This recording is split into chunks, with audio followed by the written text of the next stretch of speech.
Hello வணக்கம். இது exclusive Christopher நோலனோட Inception என்ற ஒரு படத்தை பற்றி நான் இன்றைக்கு பேச போகிறேன்.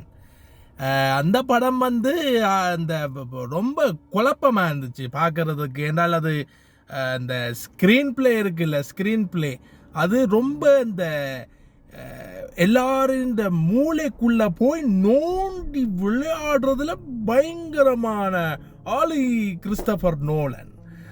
அப்படிப்பட்ட ஒரு திரைக்கதை ஸ்கிரீன் பிளே அதை சூப்பராக செம்மையாக செஞ்சிருக்கார் இந்த படத்துக்கு.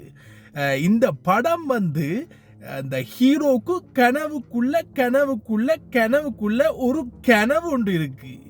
அந்த கனவுக்குள்ள கனவுக்குள்ள கனவுக்குள்ள இவன் இந்த டீம் எல்லாரையும் கொண்டு போறார். இது ரொம்ப காம்ப்ளெக்ஸான கதை, அதனால நான் இதை பெருசா ரிவீல் பண்ணல. ஆனா அந்த கனவு இருக்குதுல்ல, கனவு அது நான் கூட அப்படி கனவு கண்டதில்லை. என்ன ஊர்ல கூட இந்த படத்தை பார்த்தீங்கன்னா என்ன சொல்லுவீங்க, அடே அப்பு இது என்ன படம், இது எனக்கு ஒன்றும் புரியலையே,